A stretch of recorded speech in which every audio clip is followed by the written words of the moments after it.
e Susana da Cruz Martins, professora no Centro de Investigação e Estudos de Sociologia no ISCTE, o Instituto Universitário de Lisboa. Na qualidade de moderador dos trabalhos neste painel, teremos o conselheiro Jorge Gonçalves.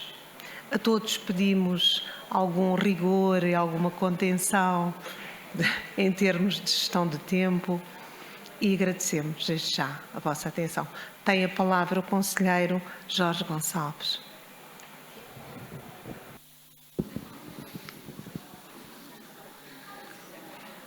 Então, renovo os votos de bom dia que já foram dados anteriormente. Nós vamos tentar fazer o milagre da compressão do tempo para tentar, por um lado, cumprir com aquilo que é o objetivo deste espaço, deste painel enquanto reflexão, por outro lado, também garantir que a mais-valia de estarmos todos juntos, que temos à mesma um espaço que permita o debate. Vamos, apesar deste atraso, tentar gerir estes diferentes momentos. Dava só duas notas, tendo em conta aquilo que já aqui foi colocado e os objetivos deste seminário já colocados pelo Presidente do Conselho Nacional de Educação. Este painel pretenderá ser mais um espaço nesta reflexão sobre as políticas e práticas educativas, em particular assentando num balanço daquilo que é também a relevância dos contributos do CNE nestes últimos 2 anos, mas também tentando ser um contributo nessa reflexão para perspectivar futuros desenvolvimentos das políticas públicas de educação. Dito isto, este painel, Educação e Democracia, reúne os contributos de 3 comissões especializadas permanentes do Conselho Nacional de Educação, com objetos naturalmente específicos, mas que também se articulam entre si. A terceira Comissão de Escola e Sociedade, que é coordenada pelo conselheiro António Neto Mendes, que está aqui presente. A quinta Comissão de Democratização e Desigualdades Educativas, coordenada pela conselheira Patrícia Ávila. E a sexta Comissão de Educação Superior, Ciência e Tecnologia, coordenada pelo conselheiro António Firmino da Costa. Vamos tentar, dentro deste objeto que está colocado a este painel, poder aprofundar essa reflexão. Muito agradecemos a presença então dos nossos oradores. Irei apresentá-los, já foram apresentados, normalmente irei apresentá-los à medida que darei a palavra, mas que nos vão permitir dar aqui o mote para a nossa discussão e para a nossa reflexão. Começava então por dar a palavra à professora Andreia Gouveia. É licenciada em Educação de Infância, mestre em Ciências da Educação com especialização em Administração e Políticas Educativas e doutorada em Educação com especialização em Administração e Políticas Educacionais pela Universidade de Aveiro. É desde 2018 professora auxiliar no Departamento de Psicologia e Educação da Universidade Portucalense. Atualmente é também perita externa na Inspeção-Geral de Educação e Ciência e avaliadora externa do Projeto de Desenvolvimento e Educação em Creche do ProChild CoLab. Dava a palavra então à professora Andreia Gouveia, agradecendo mais uma vez.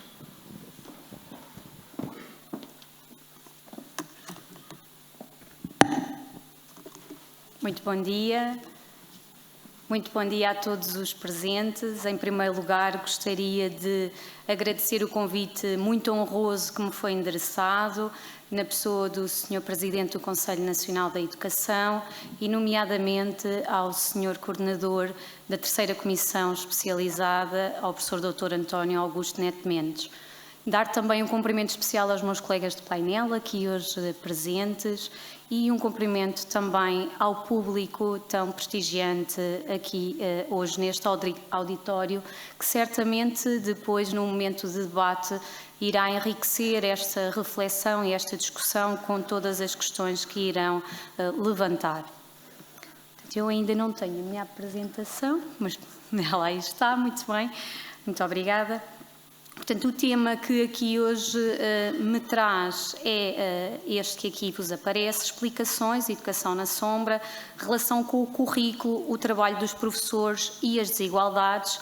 Um trabalho que foi realizado pela Terceira Comissão Especializada Permanente e, portanto, que teve aqui um papel preponderante, desde logo, na tomada de posição, de escolha do tema, das explicações para esta análise e para este aprofundamento de conhecimento. Esta Comissão apresenta na sua recomendação uma dupla preocupação. Por um lado, a adequada atenção por parte das políticas públicas que não foi dada ao fenómeno das explicações até ao momento, e por outro, aquele que é o entendimento de que, apesar dos avanços conseguidos, este fenómeno tem contribuído, juntamente com outros fatores, para a acumulação de dificuldades do sistema educativo naquela que é a efetiva promoção de igualdade de oportunidades para todos. Portanto, importa, por isso, explicitar do que é que falamos quando falamos de explicações, um tema que me é tão caro, e, de facto, as explicações aqui, entenda-se, é um serviço pago de reforço educativo que é realizado fora da esfera da escola pública, portanto, do domínio privado, que é utilizado em grande parte por iniciativa das próprias famílias. É vista como uma área de investimento de capital que potencializa a performance académica dos estudantes. Em Portugal, a investigação ficou circunscrita em grande parte a um grupo de investigação da Universidade de Aveiro, que em 2013, através de um projeto denominado Explica Internacional, recolheu como evidências que mais de 50% dos estudantes do ensino secundário frequentavam as explicações. A mesma conclusão teve o Ministério da Educação, quando num único inquérito por questionário que foi conhecido até à data, realizado especificamente sobre este aspecto, o fenómeno das explicações, encontrou também valores semelhantes, portanto 57,9% dos estudantes do ensino secundário afirmavam então utilizar explicações durante o seu percurso académico. Estes dados foram corroborados na minha tese de doutoramento, que foi realizada em 2017 e que evidenciou que os estudantes recorriam muito mais aos apoios que eram oferecidos fora da escola. Aqui entenda-se explicações, portanto, o serviço pago fora da escola, do que aqueles apoios gratuitos e que estavam inseridos na oferta da própria escola. Portanto, o que é que também foi possível encontrar foi uma evidência clara de uma correlação entre a existência daquilo que é um instrumento de avaliação, como é o caso dos exames nacionais, e a procura por este tipo de serviço pago, de iniciativa privada, pelos alunos e pelas suas famílias. Este fenómeno não é exclusivo do contexto português, ele tem igual expressividade a nível global, especificamente em termos da análise da realidade europeia. Mark Bray, em 2011, no relatório que fez a pedido da Comissão Europeia para se conhecer a dimensão do fenómeno, a dimensão aqui entenda-se a sua procura e a sua oferta, encontrou exatamente a mesma correlação entre os países em que os alunos prestavam provas através de exames nacionais, o aumento das explicações era exponencial, que vocês podem observar na imagem como os países que aparecem a vermelho. Portanto, que implicações é que isso poderá ter na ação dos professores? Desde logo, uma forte pressão nas escolas e também no trabalho que é desenvolvido pelos professores em sala de aula, que muitas vezes sentem uma necessidade daquilo que a literatura chama de teaching to the test, e até mesmo no desenvolvimento da sua ação dentro da sala de aula, nos processos de ensino e aprendizagem que acabam por estar condicionados nas suas decisões pedagógicas por este fator. Por outro lado, é também importante realçar que a literatura chama a atenção de que, perante este fenómeno e a expansão e expressividade deste fenómeno, a escola poderá tornar-se meramente uma agência de legitimação e certificação de conhecimentos que são então treinados e que são adquiridos à sua margem. Dentro ainda da sala de aula podemos encontrar professores desmotivados porque sabem que os alunos depois terão esse reforço e essa consolidação de conhecimentos fora daquele espaço formal de ensino. Por outro lado, também podemos encontrar da parte dos alunos essa mesma desmotivação ou até mesmo falta de atenção e concentração porque estão a ouvir matérias ou conteúdos que já treinaram ou que já adquiriram nestes contextos da esfera privada do mercado das explicações. Quem são estes alunos e quem são estas famílias? É importante que tenhamos consciência de que são pais que dispõem de um capital escolar e cultural elevado e que, por isso, conhecem muito bem os meandros do sistema e utilizam esse conhecimento em proveito próprio, na expectativa de uma certa mobilidade social ascendente e de colocar os seus filhos naquelas que são consideradas as fileiras de maior prestígio. O recurso, portanto, a explicações não está ao alcance de todos e poderá resultar em, ou representar, parcelas avultadas daquilo que é o orçamento familiar e, portanto, consigamos perceber que muitas famílias não estão em condições de ter esta liberdade de escolha e de poder, então, recorrer a este tipo de serviços. Aquilo que também conseguimos perceber nos principais motivos para a procura e a oferta de explicações e que o relatório técnico desta comissão é bastante detalhado e minucioso na informação que apresenta, é que, de facto, devido à massificação escolar, às alterações de hábitos de estudo, muitas são as famílias e, consequentemente, então, os estudantes que procuram este tipo de apoio. Os alunos mais novos, portanto, encontramos esta frequência desde logo a partir do ensino básico, estão os motivos relacionados com, muitas vezes, o apoio aos trabalhos de casa ou a dificuldade de aproveitamento, por exemplo, dentro da escola, mas também ainda relacionado com questões de incompatibilidade horária dos próprios pais, com acompanhamento ao estudo dos seus filhos. A procura de explicações acontece, na sua grande maioria, no ensino secundário e nas disciplinas que, por norma, dão acesso àqueles que são os cursos considerados socialmente mais prestigiantes e, consequentemente, poderão, então, ser melhor remunerados e, portanto, são as disciplinas da matemática, da física, da química, da biologia.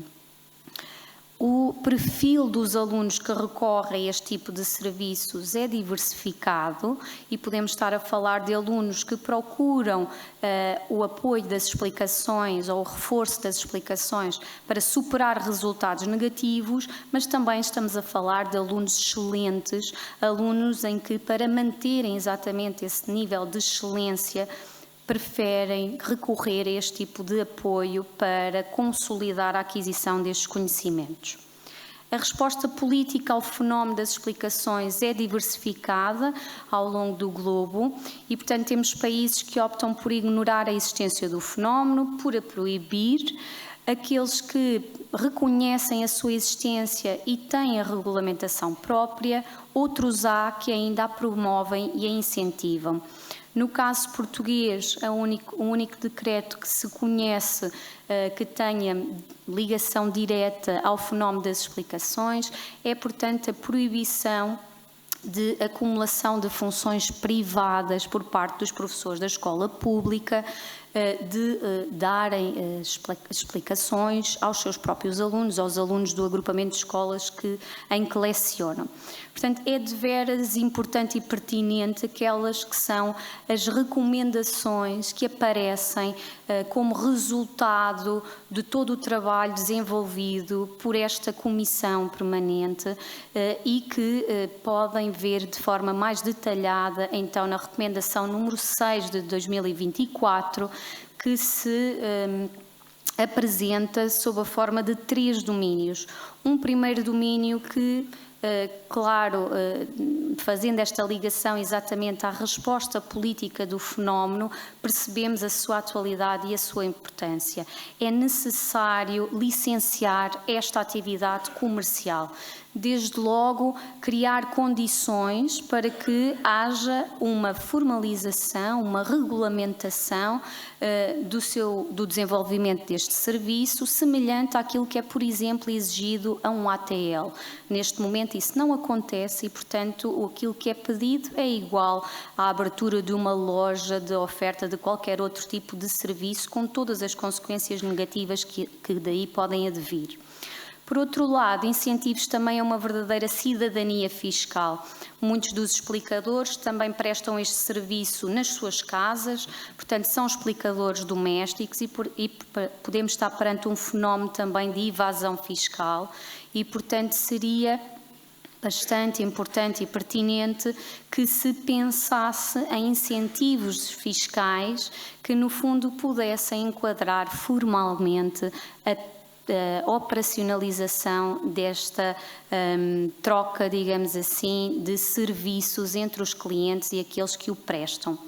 Por outro lado, o próprio perfil dos diretores e dos explicadores, quando andamos muitas vezes a discutir a falta de professores nas escolas públicas, muitos deles estão aqui, não é? Neste serviço privado de oferta das explicações, como diretores e como explicadores, mas nem sempre é assim.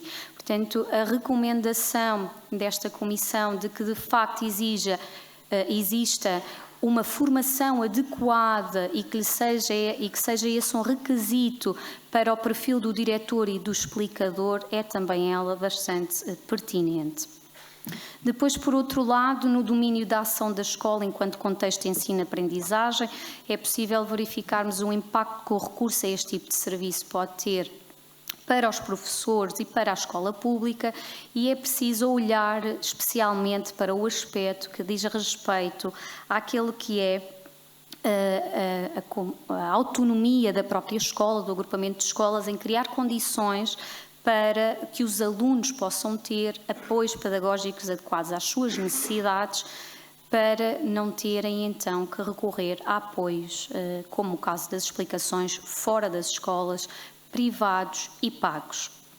Por outro lado, no domínio das políticas públicas para o sistema educativo, o ensino superior tem aqui também uma palavra preponderante, naquele que é, por exemplo, a formação de professores, a formação inicial de professores, porque os professores não podem continuar a ensinar como aprenderam e, portanto, as próprias universidades têm que se atualizar, têm que rever os seus programas formativos e têm que dotar os professores de ferramentas que sejam úteis para fazer face aos desafios da sociedade de hoje. Por outro lado, os próprios centros de formação contínua de professores deveriam ser dotados de uma maior autonomia, desde logo na definição dos seus planos de formação, que deviam ser adequados então ao contexto geográfico onde estão inseridos, àquelas que são as necessidades e os interesses identificados pelo seu corpo docente e, portanto, é aqui na gramática da escola que também encontramos evidências desta necessidade de reflexão e de debate. Por outro lado, e como já aqui falei várias vezes desta correlação entre a existência de explicações e dos exames nacionais, é necessário também refletir e repensar a forma de conclusão do ensino secundário e de acesso ao ensino superior.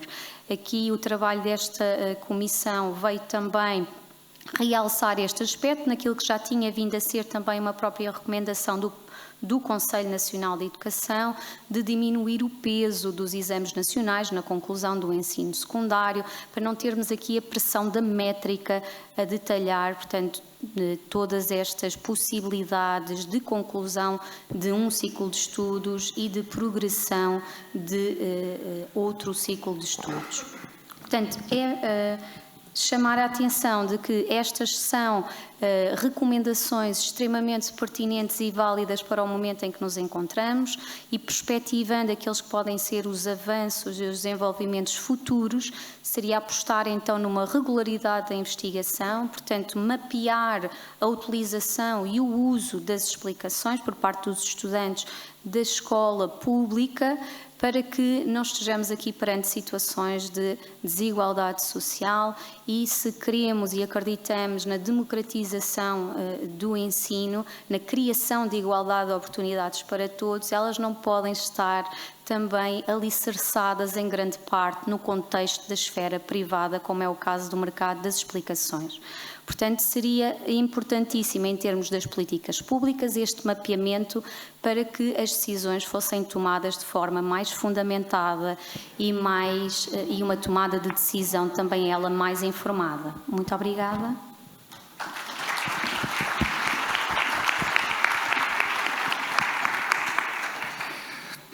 Muito obrigado, a professora André Gouveia. Trouxe aqui um tema e uma recomendação aprovada no Conselho Nacional de Educação que muita discussão, boa discussão, suscitou na altura. Passava agora a palavra ao professor Pedro Abrantes.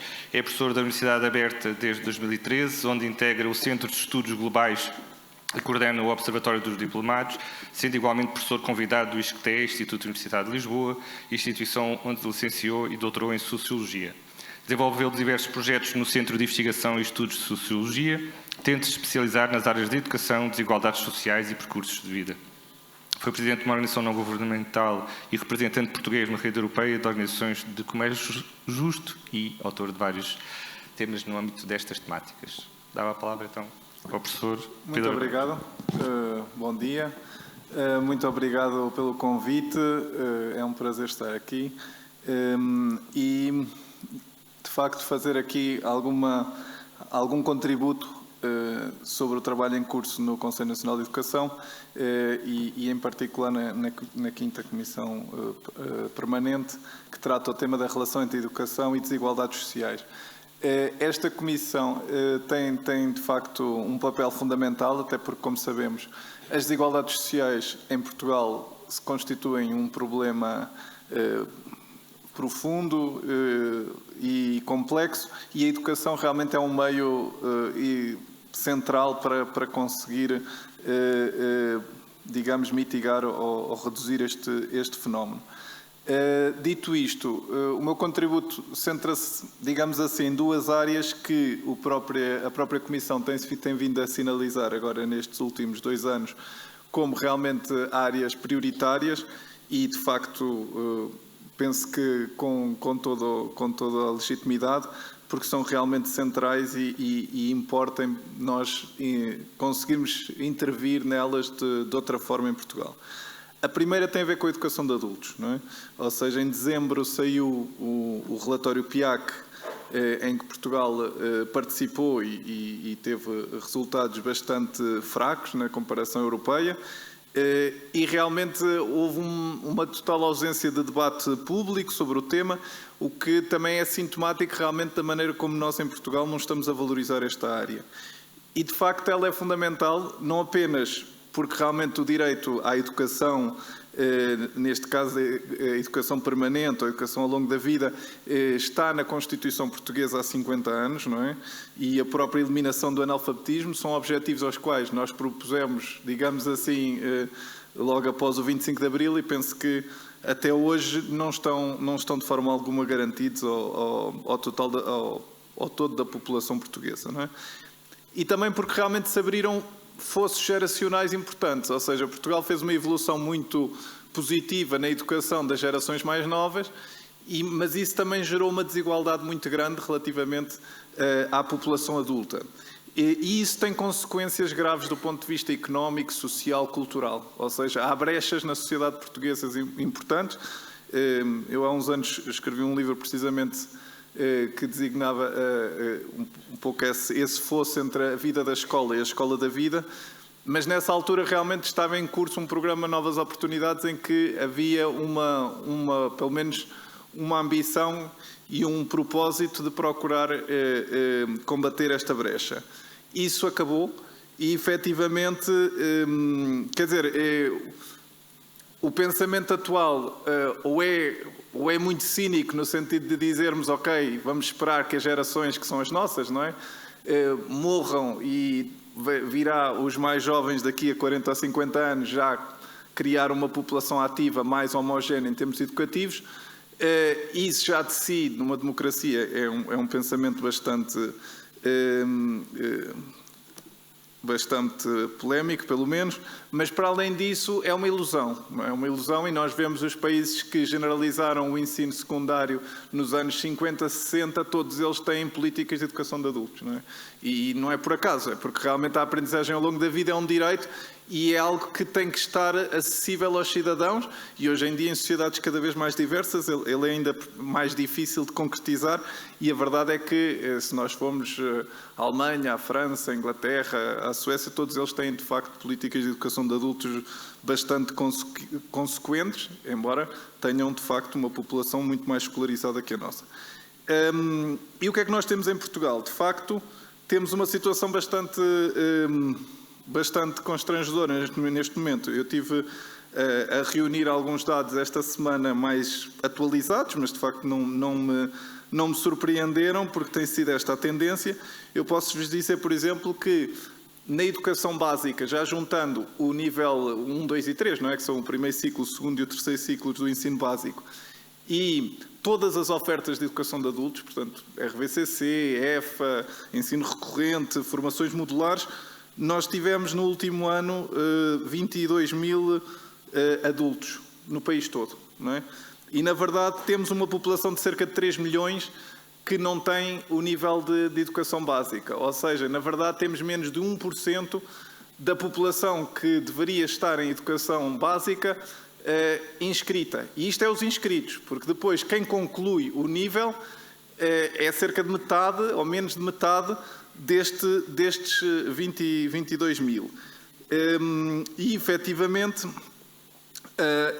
o que é mais constrangedor é que este valor é não só 10 vezes menor do que era em 2008, 2009, mas pronto, aí sabemos que foi o efeito da iniciativa Novas Oportunidades, mas é também menor do que em 2014, 15, ou seja, é menor do que quando houve políticas de austeridade que decidiram suspender o programa Novas Oportunidades e, basicamente, não ter uma política de educação de adultos. E a verdade é que chegamos a 2023 e estamos nesse ponto.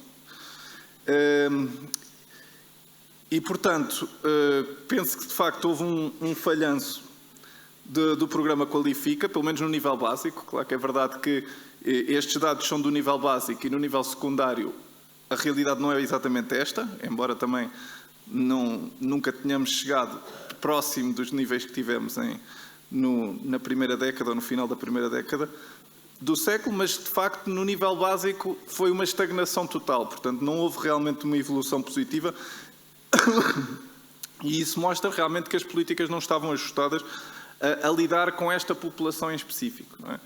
Outra coisa, obviamente, é a qualificação de nível secundário que tem outro tipo de perfis e outro tipo de, digamos, ofertas.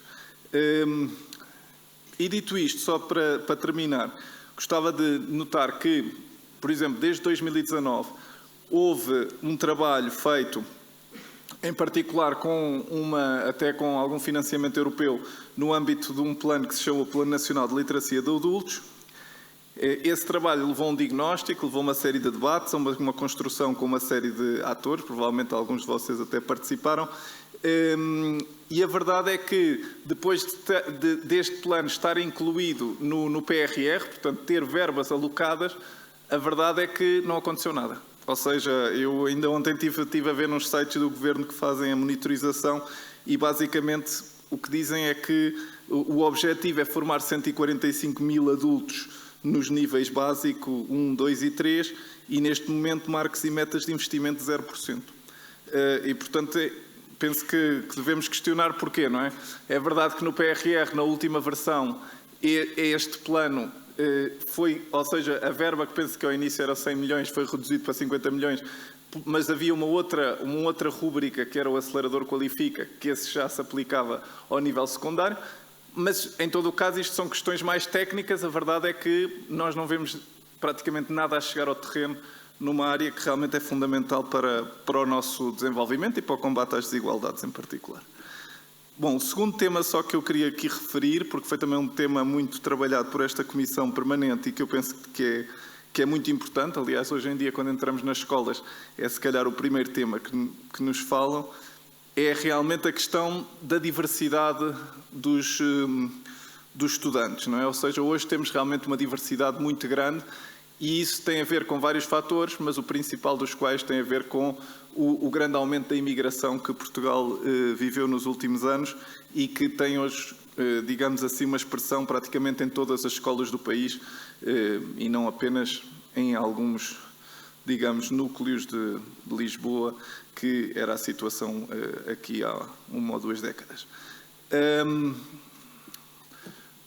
Bom, sobre este tema, claro que o tema é muito amplo, não há muito tempo para falar disso. Eu gostava de, primeiro que tudo, de facto, afirmar que houve, pelo menos, algum debate sobre o tema no último ano e houve, digamos assim, um anúncio de políticas que têm a ver com o reforço do português de língua não materna e de contratação de mediadores nas escolas. Penso que é importante nós estarmos atentos e perceber se isto realmente está a acontecer e que impactos é que tem.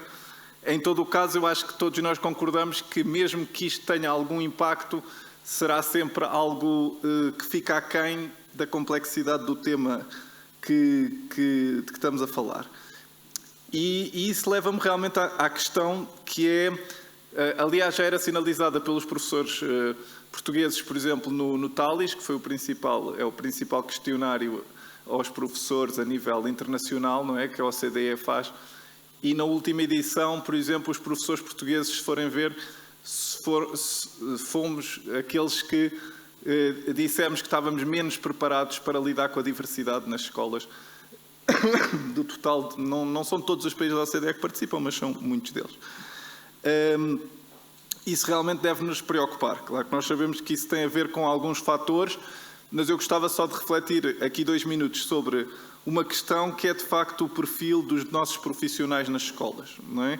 Fala-se muito que é um perfil de profissional envelhecido, não é? De professores em final de carreira, em muitos casos, mas há mais do que isto, não é? Ou seja, isto. Por um lado, efetivamente, temos realmente uma quase exclusividade de professores nas escolas, ou seja, temos muito poucos, e o pessoal que não é professor muitas vezes são assistentes operacionais que, digamos assim, não têm tarefas educativas mais especializadas. E isso realmente é uma limitação.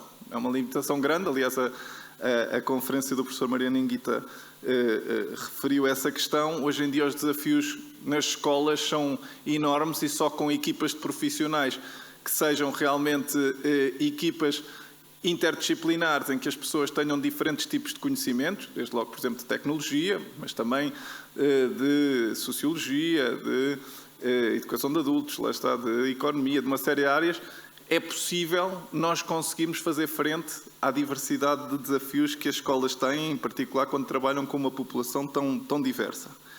E, portanto, esse é um aspecto que me parece importante, ou seja, um equilíbrio, não é? Como têm as organizações modernas, que é, de facto, ter equipas multidisciplinares a trabalhar nos desafios mais complexos. E, por outro lado, dizer que, mesmo no caso de quando olhamos para o perfil do corpo docente, esse perfil é muito homogéneo, não é? Eu posso-vos dar um exemplo, que é a população estrangeira em Portugal duplicou na última década. Neste momento é cerca de 10% da população, não é? Portanto, temos cerca de 1 milhão de estrangeiros e, aliás, digamos assim, entre aqueles que estão na vida ativa até é um valor um pouco superior. E tem ideia quantos docentes estrangeiros é que nós temos em Portugal? Não sei se sabem. Segundo os últimos relatórios da DGEC, temos à volta de 1,2 no pré-escolar, 1,4 no primeiro ciclo, 1,2 no segundo ciclo, 1,5 no terceiro ciclo. E eu até diria que, ainda assim, estes professores estão muito concentrados em colégios internacionais. Ou seja, se nós segmentássemos só pelas escolas públicas, estes valores ainda seriam mais residuais, não é? E em termos de nacionalidades é interessante porque a primeira nacionalidade que está registada são 17% de professores do Reino Unido, 16% da França e só em terceiro lugar 12% do Brasil. Ou seja, é a comunidade imigrante maior de longe, mas efetivamente, por isso é que eu digo que muitos deles estão nos colégios internacionais, porque efetivamente são os professores do Reino Unido e da França que estão em maioria e efetivamente nós não os vemos muito na escola pública, portanto não é difícil perceber onde é que eles estão. Isto realmente é um problema, quer dizer, é um problema ainda mais flagrante no momento em que a gente discute que, em alguns casos, não temos professores, não é? E, portanto, é um pouco estranho que nós não consigamos integrar, como todas as outras profissões, não é? A gente está todos os dias, lê que precisamos de imigrantes para o nosso trabalho, mas parece que na educação isto passa ao lado, não é? Ou seja, nós não temos essa capacidade, nem sequer essa vontade do ponto de vista político e efetivamente penso que isso nos empobrece do ponto de vista educativo, porque efetivamente para lidar com a diversidade dos estudantes também precisamos de diversidade nas equipas profissionais. Mas efetivamente, claro que isto leva a uma discussão mais ampla, claro que não temos tempo aqui para esmiuçar os circuitos sinuosos da colocação de professores e porque é que isto acontece, mas do ponto de vista estrutural isto não é inevitável, não é? Isto é possível de alterar e talvez esteja na altura de pensarmos nisso. Obrigado.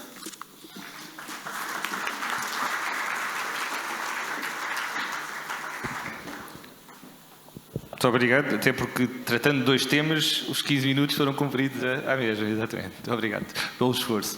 Dava a palavra, então, agora à professora Susana da Cruz Martins, doutorada em Sociologia, professora associada no ISCTE e investigadora no Centro de Investigação e Estudos de Sociologia do Departamento de Ciência Política e Políticas Públicas. É co-coordenadora do Grupo de Investigação de Educação e Ciência no CIES-ISCTE.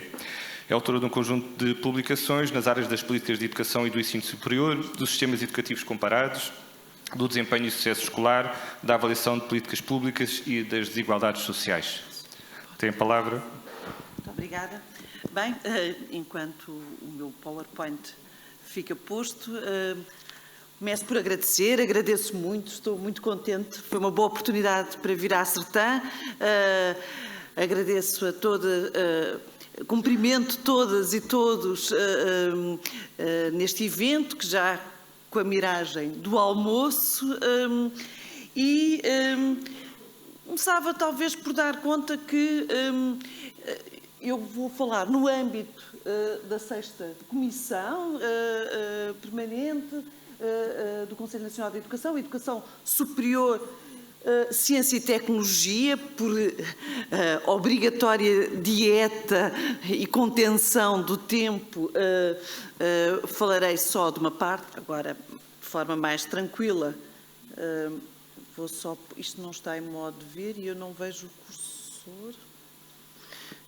Vou falar só do ensino superior e vou evitar falar de tecnologia.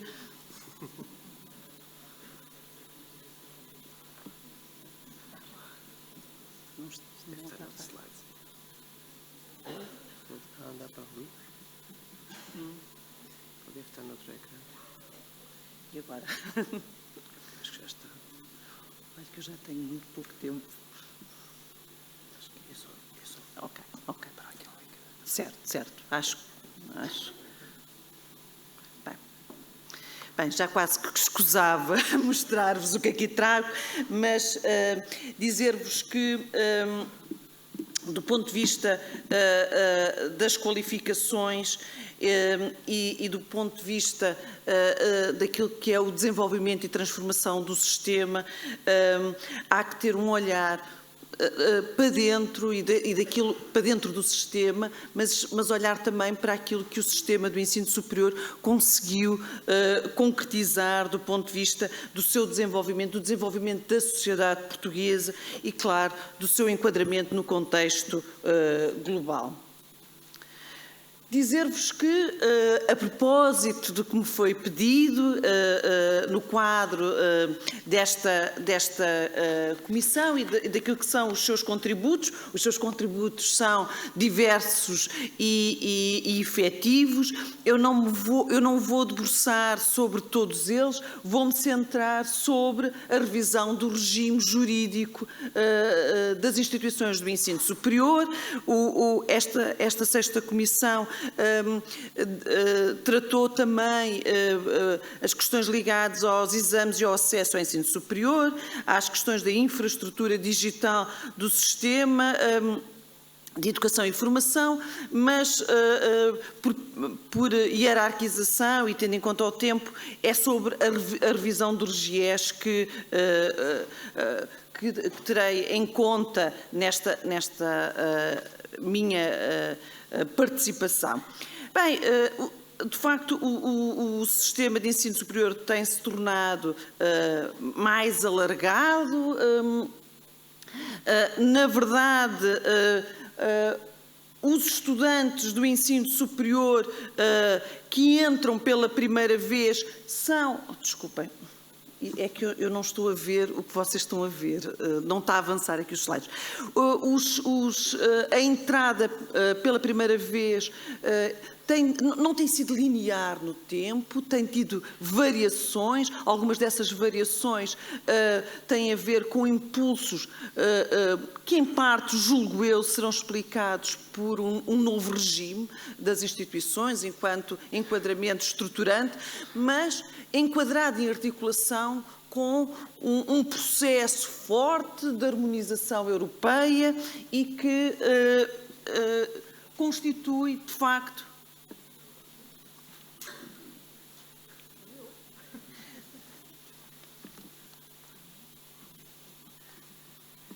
espero conseguir depois retomar. Este aqui. Exato.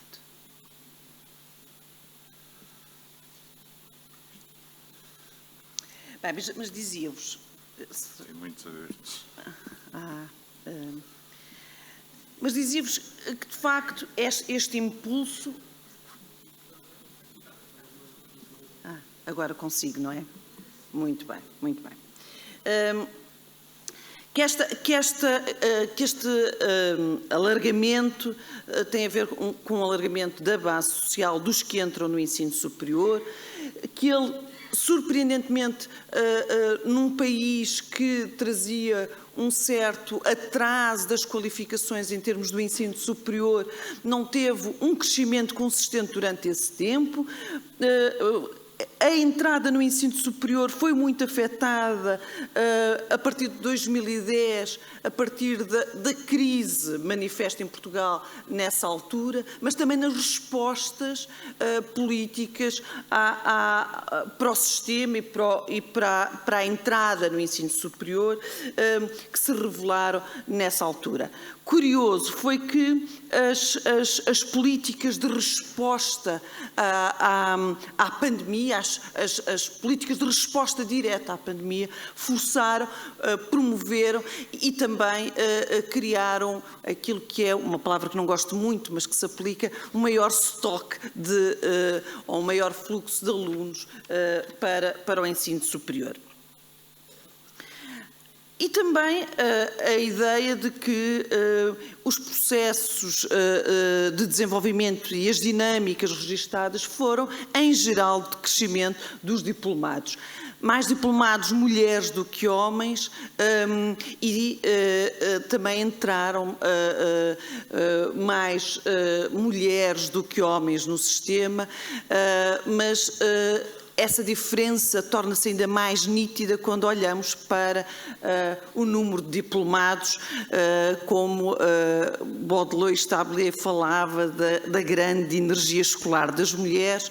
Ela tem várias explicações, claro, podemos falar nisso depois, mas de facto ela é registada. Gostava de depois deste enquadramento, situar no RGES, olhando para aquilo que foram os principais contributos dados por esta Comissão, que tomou como objeto a estrutura do sistema de ensino superior, oferecendo uma concepção sobre aquilo que poderia ser a própria dinâmica e desenvolvimento de um sistema binário, e os requisitos das instituições de ensino superior e também do corpo docente, docentes e investigadores, no quadro daquilo que é as novas exigências de atuação destas instituições.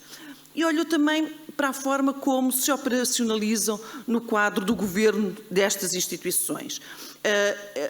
De uma perspectiva de colegialidade ou de reforço da colegialidade, desculpem que esta palavra é difícil, académica, mas também no quadro da sua gestão organizacional, podendo-se a partir dos pareceres e daquilo que foram os contributos sistemáticos e ao longo deste período da própria Comissão, naquilo que é as próprias possibilidades de se criar um novo modelo de eleição do reitor ou de eleição do presidente, no caso das instituições. Bem, agora está em redefinição o nome, não é? Mas as instituições politécnicas. E também aquilo que é as unidades orgânicas. Tem também dado contributos efetivos para aquilo que são as considerações da autonomia das instituições e da autonomia dos vários protagonistas dentro das instituições. Bem, a discussão tem sido, e os contributos da Comissão têm reconhecido isso, identificado isso, que o sistema binário tem de facto tido pertinência, tem tido vários significados, eles são educativos, oferecem de forma predominante ofertas educativas diferenciadas, têm contribuído para o desenvolvimento, têm criado lógicas de desenvolvimento diferenciadas, é certo, mas têm contribuído para melhorar as oportunidades educativas e sociais e também alguma relação com aquilo que é o desenvolvimento, o desenvolvimento diferenciado em termos regionais. E, portanto, aquilo a que esta Comissão chegou foi atendendo também a dinâmicas de crescimento e de alguma sobreposição nas atividades, mas que estão em dinâmicas de crescimento e algumas de consolidação até, a perspectiva de podermos olhar para este sistema binário de uma forma flexível, ou seja, continuando a preservar em cada um deles aquilo que é a sua missão primordial, mas também não os limitando naquilo que são as suas possibilidades na investigação e na oferta formativa poderem alargar se de qualidade se tratar nessas ofertas. A Comissão tem dado também contributos sobre aqueles que devem ser os requisitos das instituições do ensino superior para serem o quê, não é? Sobre isso não me vou alongar, talvez o debate o permita. Dizer-vos que o sistema binário não é uma idiosincrasia nossa, não é? Do sistema português, é aliás dominante, ele tem vários formatos e aquilo que se pretende neste novo formato é atualizar face às necessidades e face à complexificação crescente do próprio sistema. Bem, em termos territoriais, por exemplo, as instituições de ensino politécnico garantiram possibilidades de dispersão no território interessantes, tiveram muitas delas nasceram antes da Lei de Bases do Sistema Educativo e foram impulsionadoras de lógicas de qualificação dos jovens e de acesso ao ensino superior de forma mais alargada e que não deve ser ignorada por estes dias, não é? Dizer-vos que os padrões de crescimento do ensino politécnico e do ensino universitário mantiveram-se mais ou menos a par e passo, o ensino universitário dominante no sentido dos inscritos nas suas instituições, mas houve tendências com alguma correspondência similares ao longo destes anos. Queria evidenciar uma lógica de democratização a partir de 86, julgo até que a partir do ano da Lei de Bases do Sistema Educativo, as mulheres tornaram-se preponderantes. Portanto, neste período que aqui vos mostro, que vai de 90 a 2023, as mulheres tiveram sempre em maior proporção face aos homens e nos últimos anos, ou melhor, até à pandemia e a partir do virar do século, isso era mais notado até no ensino politécnico. Dizer-vos que acho este aspecto e esta dinâmica curiosa, na medida em que, por exemplo, o Adérito Cedas Nunes, que trabalhou muito os estudos sobre o ensino superior, dava conta da democratização do sistema a partir das mulheres, mas pelo sistema universitário. Pelo menos numa boa parte deste período em democracia, parece que essa estimativa não correspondeu exatamente àquilo que se verificava. Dizer-vos que em relação ao governo e à organização das instituições e à autonomia, eu aqui pus junto no sentido de que a autonomia é também um recurso e uma condição para aprofundar processos de modelo e de gestão. Queria percorrer só aqui alguns indicadores no que diz respeito à autonomia em termos europeus, do ponto de vista da autonomia organizacional, que contempla, entre outras coisas, a liderança executiva, a eleição do reitor, os estatutos das instituições, a criação de entidades legais associadas e participadas, os estatutos de governo das próprias instituições. Portugal tem já níveis de autonomia acima da média. Se olharmos para as questões financeiras, ou seja, a possibilidade de contar com recursos, de gerir e tomar decisões sobre diferentes tipos de financiamento e também em termos de quantidade, não é, do seu volume, e também de pedir empréstimos e também de fazer uma gestão com autonomia, Portugal também está alinhado com os países que têm mais autonomia neste parâmetro, o mesmo em relação às suas equipas, recrutamento, despedimento, etc., mas tem menos autonomia académica. E o que é que isto quer dizer do ponto de vista de menos autonomia académica? Quer dizer menos capacidade de decidir sobre cursos, sobre estratégias educativas e formativas, sobre programas em línguas diferentes, sobre mecanismos de qualidade e da forma como se apresenta uma estratégia do ponto de vista da formação e das suas outras áreas de missão, como a investigação, etc. O que é que decide um pouco menos, estou quase a terminar, um pouco menos do ponto de vista da sua autonomia académica. Eu relacionava isto a uma discussão que tem estado muito em cima da mesa também no RGES, a partir da colegialidade e das possibilidades de representação dos vários corpos, por exemplo, no Conselho Geral e noutros órgãos das instituições, e onde esteve em cima da mesa a diminuição dos tais corpos académicos, dos professores, dos investigadores, e sobre a qual é absolutamente necessário reforçarmos, até no quadro do contexto europeu, mas porque são esses os protagonistas que dão conta daquilo que é o core das universidades do ponto de vista da sua missão na educação, na investigação, na transferência de conhecimento e também nas possibilidades de prestarem contas a este nível sobre as suas decisões.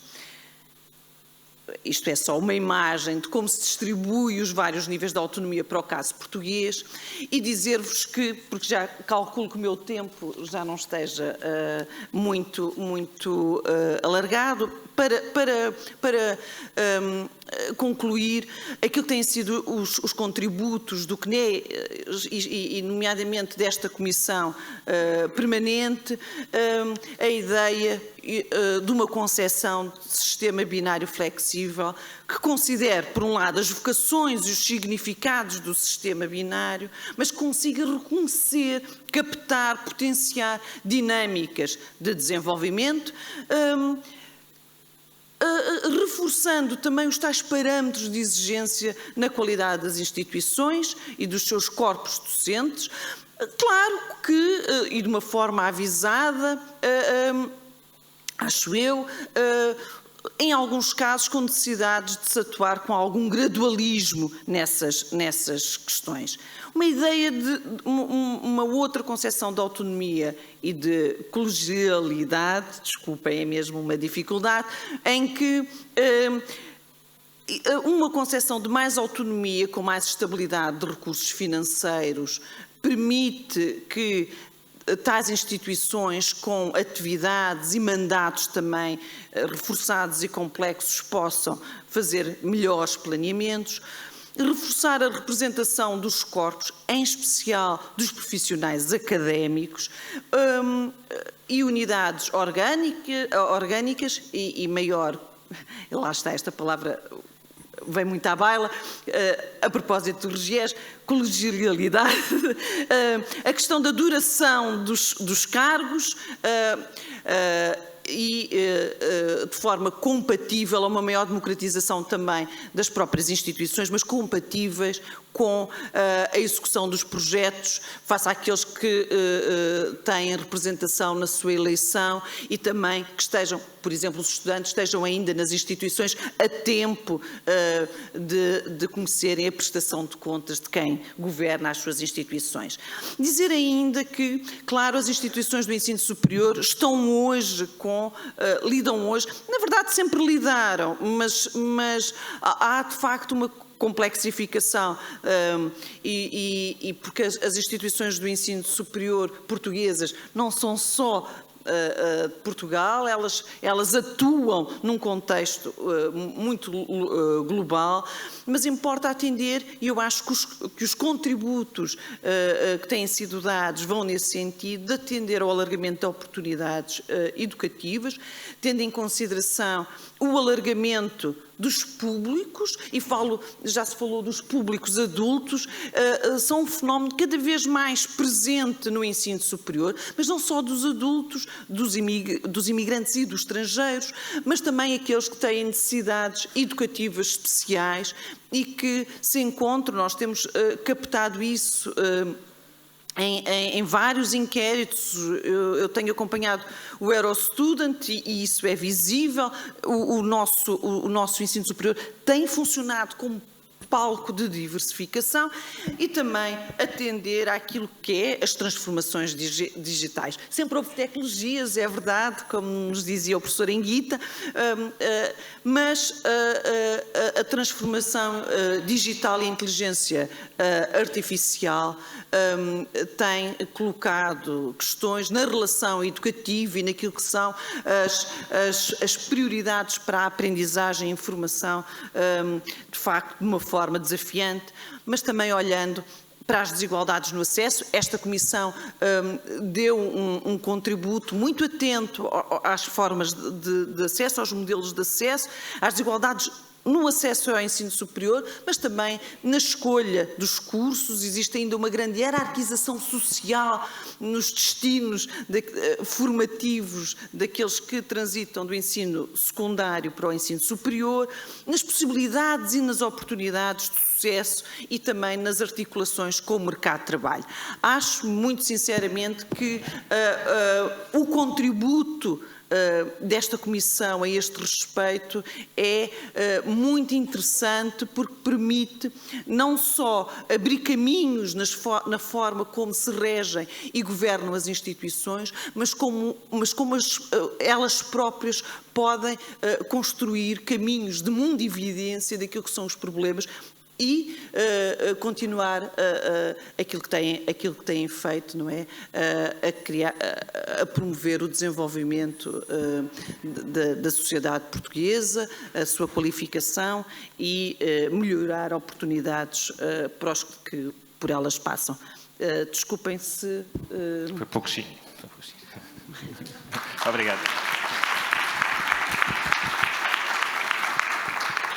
Muito bem, como devem calcular, quer o trabalho destas comissões, quer da discussão do Conselho Nacional de Educação, com um tema tão abrangente como este painel de Educação e Democracia, não ficando cingidos a estes aspectos, estes foram aspectos muito relevantes da ação, quer das comissões, quer da discussão no quadro do Conselho, por isso agradeço também as reflexões que aqui trouxeram. Nós temos questões desde as explicações e as desigualdades, a questões das diversidades e inclusão, formação ao longo da vida, as questões do acesso, regime de ensino superior e participação, nos trazem para este painel de Educação e Democracia.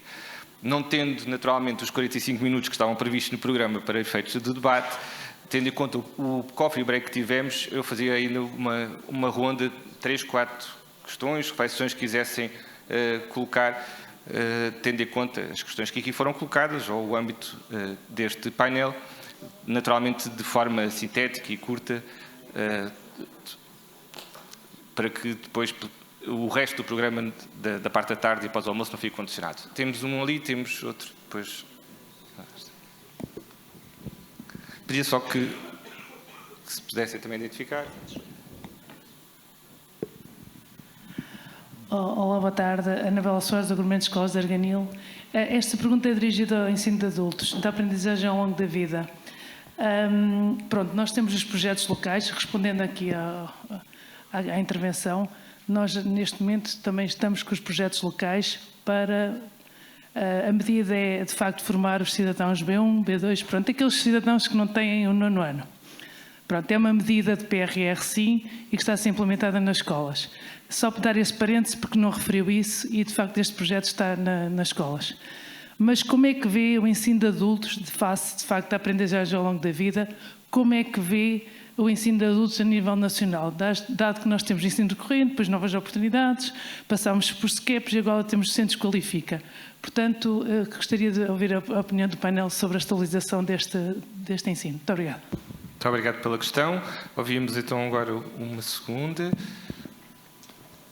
Boa tarde. Obrigado pelas apresentações todas e também à anterior. 2 perguntas. Uma, se calhar, mais dirigida à outra apresentação, da qual não está aí o professor Anguita, mas eu julgo que ele estará na assistência. É claro que a tecnologia está omnipresente, não há como evitá-la, mas como é que nós olhamos então para opções de outros países que são referência na educação, como o caso da Finlândia, que parece que está a dar um passo atrás, que está a voltar ao papel, ao lápis, ao livro. Como é que explicamos isso? A outra questão tem a ver com o tema das explicações, e que de facto é um número assombroso, 57% dos estudantes recorrem a explicações. O que é que isso nos diz acerca dos programas que estão em vigor, e acerca da sua extensão e do seu nível de expectativa face àquilo que se calhar são as reais capacidades dos estudantes. Eram estas duas as questões. Muito obrigado. Muito obrigado. Perguntava se há uma terceira, eu não vi.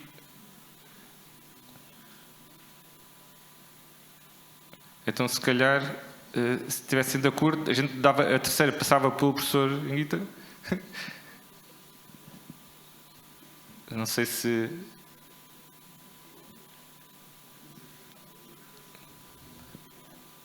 Quer, professor?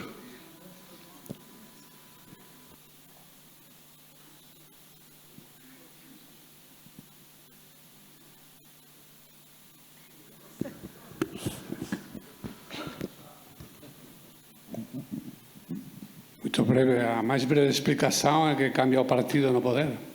É o mesmo que aconteceu na Suécia, é o mesmo que aconteceu na Espanha depois do Plan 1 por 1, que é um dispositivo para cada aluno. É normal, é o habitual. Uma questão política, não é uma questão de profunda discussão sobre a tecnologia. Nem de reflexão, é mais dos avanços e das recursos políticos. Então passava, se calhar, aqui ao professor Pedro. Ok. Muito obrigado pela intervenção e fico, de facto, satisfeito que a Arganil tenha a desenvolver estes projetos e, de facto, a linha de financiamento existe, não temos ainda reporte do grau de execução, mas é bom saber que em alguns locais está a existir. Agora, de facto, quando olhamos para as estatísticas nacionais, o que vemos é que realmente é uma desproporção muito grande entre aquilo que é as necessidades da população portuguesa e depois quem realmente está integrado, independentemente de haver alguns centros que estejam a fazer um trabalho válido e importante, mas de facto, quando olhamos para o total do país, isto está muito aquém daquilo que eram as necessidades. E relativamente à política, eu penso de facto que, na verdade, apesar de muitas vezes se criticar os ciclos, na verdade até a política não se alterou tanto como, lá está, o discurso político se alterou, não é? Ou seja, quando nós vemos os programas em curso, eles realmente são mais ou menos os mesmos do que existiam há 15 anos atrás. Agora, a alavancagem política e financeira é que é muito diferente, não é? E a própria visibilidade, e isso é muito importante, ou seja, naquele período do final da primeira década do século XXI, não é? Foi um momento um pouco excepcional, porque foi um momento em que se conseguiu chegar a muitas pessoas que estavam completamente fora e descrentes nas suas possibilidades educativas, não é? E isso é algo que é necessário. Claro que agora a sociedade é diferente e obviamente não é dizer que essa política é o que devíamos voltar. Acho que estamos num momento diferente, mas precisamos realmente dessa ambição e dessa vontade e de estratégias novas, porque hoje em dia, por exemplo, lá está, as tecnologias permitem coisas que não eram possíveis há 20 anos e a própria população é diferente. Temos de facto, por exemplo, também uma população imigrante grande que também à procura de soluções de aprendizagem ao longo da vida, inclusivamente da aprendizagem do português, e portanto a realidade mudou. Agora que nós precisamos de facto de continuar e aprofundar este trabalho com os adultos, parece-me que é fundamental. Aliás, acho que não há política de combate à pobreza e à exclusão social que não seja pela educação de adultos. Quer dizer, não vejo, ou por outra, não é suficiente, mas uma política que seja efetiva de combate à pobreza e à exclusão social tem que incluir uma dimensão educativa, porque senão, e mesmo a nível da saúde mental, e portanto há aqui de facto muitas ligações que é preciso restabelecer. Claro que eu acho que em alguns locais isso tem sido feito com qualidade, só que são oásis, digamos, num cenário que não tem sido o mais verdejante possível. Obrigado. Então, sobre a parte das explicações, Sr. André? Sim, funciona. Portanto, muito obrigado pela sua questão. Em relação à questão que coloca, não há uma resposta objetiva, não é? O fenómeno das explicações é um fenómeno extremamente complexo, desde logo pela designação do próprio fenómeno, não é? Falamos em explicações na sombra, falamos em explicações suplementares, em fenómeno suplementar. E, portanto, na sombra do quê? Do sistema formal de ensino. As explicações existem porque estão coladas, existem à margem daquela que é a existência do próprio sistema formal de ensino. E a reflexão que nós podemos tirar daqui é de que, de facto, existem algumas variáveis que merecem ser analisadas de forma mais aprofundada e que estão subjacentes àqueles que são os motivos que muitas vezes os estudantes evidenciam, os estudantes e as suas famílias, para a procura deste tipo de serviços, nomeadamente a pressão que sentem em prepararem-se para os exames nacionais. E, portanto, essa evidência está sustentada na investigação académica, nomeadamente em termos de quando está no poder um governo que, por exemplo, determina a existência de exames nacionais no 4º ano de escolaridade, a procura aumenta exponencialmente por parte dos estudantes com esta faixa etária por explicações. Quando estes exames são retirados ou são abolidos, esta procura decresce e os motivos passam a ser outros e passam a ser então, por exemplo, o apoio ou o reforço aos trabalhos de casa, não com a mesma expressividade em termos de números como quando existem os exames nacionais. Depois, por outro lado, podemos também aqui pensar na forma como se ensina e se aprende. E este perfil diferenciado dos próprios estudantes leva a que as explicações, sendo um momento de reforço, é também uma forma de ensinar e de aprender diferenciada, apesar de estarmos a falar dos mesmos conteúdos, do mesmo plano curricular, portanto, os explicadores seguem as matérias que são lecionadas nas escolas, no currículo formal de ensino, mas podem transmiti-la de forma diferente, utilizar diferentes metodologias mais adequadas ao perfil dos estudantes. E também a própria oferta é cada vez mais diversificada. Temos explicadores online, temos alunos nas escolas portuguesas a ter explicações de inglês ou de outras matérias com explicadores dos mais variados quadrantes internacionais, portanto já não estão circunscritos ao centro de explicações que funciona ali ao lado do agrupamento de escolas e que está convenientemente localizado. E, portanto, nós temos que olhar para uma panóplia muito complexa e muito vasta de possibilidades de análise do fenómeno. Portanto, eu acho que, acima de tudo, o que isto nos diz é que é preciso, e acho que foi um trabalho aqui muito meritório desta Comissão, é preciso olhar de forma cuidada para o fenómeno em termos daquela que é a política educativa nacional, mas, sobretudo, também em termos daquelas que possam ser as medidas de políticas públicas a serem tomadas em relação a este tema. Então, obrigado. Perguntava então só se a professora Susana queria dar uma nota. Assim, não é? Não, queria voltar aos adultos. De facto, tivemos em consideração e tivemos como oportunidades uma série de políticas que abriram a possibilidade de recuperar, não há milagres nem varinhas mágicas, mas de recuperar alguma qualificação da população portuguesa, onde uma larga maioria, mais de 2/3, a rondar os 70% da população ativa, tinha até bem pouco tempo apenas o ensino básico como forma de atuação no mercado de trabalho. Políticas essas, por exemplo, no ensino superior e porque falamos também das questões do acesso, políticas como maiores de 23, por exemplo, não tiveram logo impacto e não houve uma abertura de imediato das instituições, mas a política foi fazendo o seu caminho e hoje há contingentes importantes de pessoas que regressam ao sistema para se qualificar, e isso já se nota, e já se nota na própria população das instituições. E eu acho que isso são contributos flagrantes e que devem ser integrados numa perspectiva de visão alargada quando olhamos para o próprio acesso ao ensino superior e ao acesso a outras oportunidades de educação. Não lhe devolvi isto, fico. Então, muito obrigado também por estas notas finais. Julgo que estas reflexões, voltando a dizer, não fecham nem aquilo que foi o enorme trabalho realizado no âmbito das 3 comissões e discussão no Conselho Nacional. Relembrava só, não naturalmente para os conselheiros nacionais, mas para todos os outros, que os relatórios técnicos, recomendações, pareceres, estão todos no site do CNEG, podem ser consultados, são instrumentos de trabalho e de estudo extremamente relevantes, e por isso deixava novamente o agradecimento também pelas notas que trouxeram para a reflexão, que naturalmente continuará da parte da tarde também com outros elementos. Julgo que vamos ter umas notas sobre a questão do horário. Vamos, com certeza.